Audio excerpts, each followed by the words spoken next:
Hello, j'espère que vous allez bien. Aujourd'hui on se retrouve dans une nouvelle vidéo par rapport au sujet d'au pair. J'ai mis sur Instagram un sondage pour savoir si ça vous a intéressé et vous m'avez répondu en globalité oui. Et j'ai eu pas mal de questions par la suite, donc très contente. Si vous n'êtes toujours pas sur Insta, n'hésitez pas à y aller, je vous le mets juste là ou juste là. Et puis c'est parti pour la vidéo. Donc la première question c'est pourquoi veux-tu devenir au pair et quelles sont tes motivations ? Et j'ai une autre question qui ressemble aussi à celle-là. C'est pourquoi as-tu décidé de partir? Je pense que c'est quelque chose que j'ai en tête depuis que j'ai à peu près 17 ans.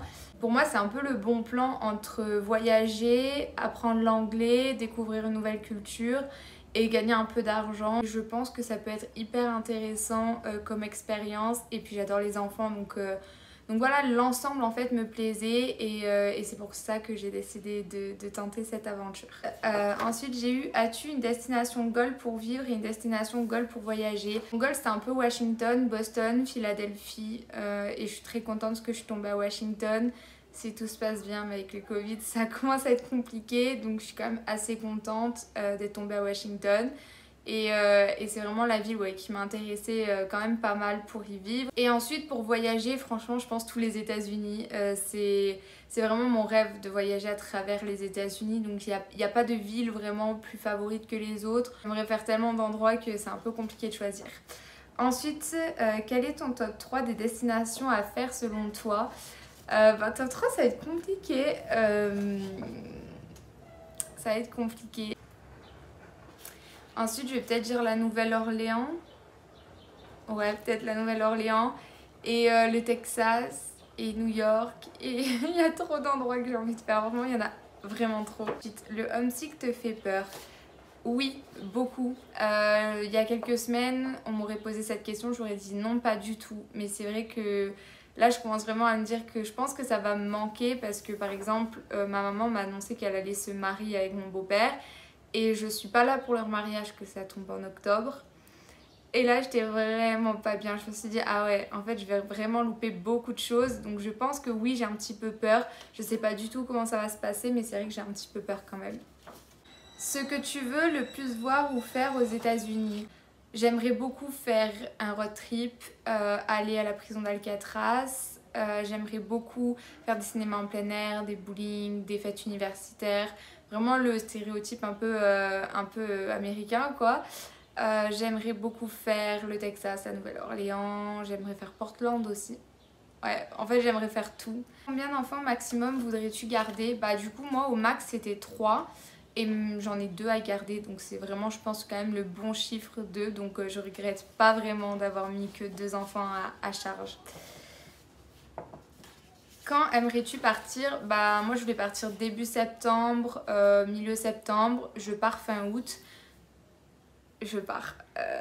Le Covid ne voudra sûrement ne pas me faire partir, mais en tout cas pour le moment, mon départ est pour le 23 août. Avec quelle agence pars-tu? Je pars avec Cultura Care. Voilà. Renseignez-vous quand même sur les autres agences parce que je pense que tu peux peut-être essayer de trouver moins cher. Donc renseignez-vous sur les autres agences et voilà. Comment appréhendes-tu cette expérience? As-tu des craintes par rapport à ta host family? Franchement non. Honnêtement j'en ai pas parce que j'attends tellement de cette expérience que ça peut que bien se passer pour moi. Après, si j'ai une crainte, ça serait peut-être le fait de ne pas s'entendre avec sa host family et de ne pas avoir la même éducation pour les enfants et d'avoir des enfants un peu trop rois, même si franchement on ne dirait pas comme ça. Donc j'espère que c'est vrai, mais ouais, c'est peut-être un peu ça. Mais j'ai pas vraiment de crainte. Franchement, non. As-tu peur de te retrouver seule sans ta famille et tes amis? Un petit peu, je vais pas mentir, oui.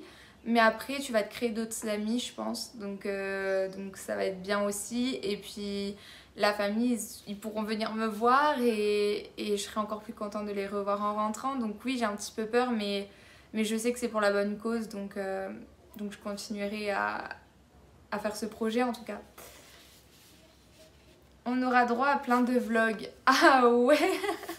Beaucoup de vlogs. C'est, je pense, la seule chose en fait qui me tarde. C'est vraiment de faire des vlogs, plein de vlogs, de voyages, de ma vie d'au pair, des vlogs en fait juste de moi et de ma journée. Enfin franchement, vous en aurez le droit à beaucoup, voire peut-être même trop, et vous allez en avoir marre, mais oui, vous en aurez le droit, sûr.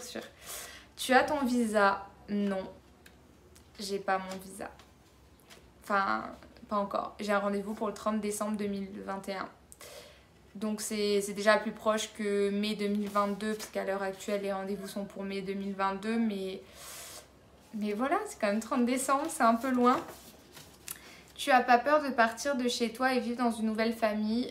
Donc ça rejoint un peu les autres questions. Bien sûr, j'ai un petit peu peur, c'est normal, je vais changer de pays, de langue, de culture, de tout en fait. Donc c'est normal, mais je suis pas trop inquiète non plus, ça va. On va dire que pour le moment en tout cas ça va, peut-être parce que je réalise pas encore. C'est sûrement ça, mais pour le moment ça va. Stressé de parler anglais alors que ton anglais est pas ouf, à moins qu'il le soit. Non, il est pas. Vraiment, il est pas du tout bon, mon anglais. Il est... voilà. Il est pas exceptionnel. Donc oui, c'est vraiment ma plus grosse peur. C'est vraiment celle-là. C'est de pas réussir à échanger en fait avec mes hosts. Et encore moins avec les enfants. Parce que les enfants, ils vont moins faire d'efforts que les hosts. Donc c'est vrai que l'anglais, c'est vraiment ce qui me stresse le plus. Plus que de savoir que je pars à l'autre bout du monde. Vraiment. Comment t'as convaincu tes parents de te laisser partir? Alors, mon papa ne voulait pas et ma maman voulait. Donc déjà, il y avait deux sons de cloche. Il faut savoir que mes parents sont divorcés dans tous les cas et que dans tous les cas, je suis majeure et vaccinée. Non, je suis majeure, donc je fais un peu ce que je veux. Mais c'est vrai que mon papa n'était pas du tout chaud à l'idée que je parte faire au pair. Pour lui, c'était vraiment pas du tout dans ma voie. Parce que du coup je suis pâtissière, donc c'est pas du tout en accord avec ça. Pour lui c'était perdre du temps, c'était être un peu la femme de ménage, etc. Donc c'est vrai que ça a été très compliqué de le convaincre, mais aujourd'hui il se fait à l'idée que je vais partir, même si c'est pas le truc le plus ouf pour lui. Mais sache que si toi t'es dans la même situation que moi, persiste, n'abandonne jamais, continue de lui dire que c'est ce que tu veux et ne lui donne pas raison donne pas raison à tes proches, parce que c'est comme ça qu'ils vont voir une faille un peu chez toi et qu'ils vont se dire ah, donc en fait elle est pas sûre, tu vois. Donc sois sûre à 100% et tu verras que de toute façon ta famille ils n'auront pas le choix de l'accepter puisque tu as 18 ans et que tu peux faire ce que tu veux. Mais après voilà, c'est chacun son histoire un petit peu, donc voilà. Comment t'as annoncé à tes parents que tu voulais partir au pair? Ma mère, de toute façon, elle le savait depuis 17 ans, je lui en parlais un petit peu, donc elle se doutait qu'un jour j'allais partir. Quand je lui ai dit, c'était pour elle normal, quoi. Enfin, ok. Et mon père, il est tombé un peu plus des nues parce que je l'avais pas prévenu. Donc ouais, mon père, ça a été un peu plus compliqué, mais voilà, je lui ai dit que je partais et voilà, j'ai juste été honnête en fait, je lui ai raconté tout. Toutes les questions sont terminées et je vous en remercie de m'avoir posé autant de questions. J'ai été très contente de filmer cette vidéo. Si vous a plu, n'hésitez pas à lâcher des likes et un commentaire et d'aller me suivre sur Instagram ou sur TikTok, enfin sur mes réseaux sociaux. Moi je vous dis à une prochaine vidéo et bye.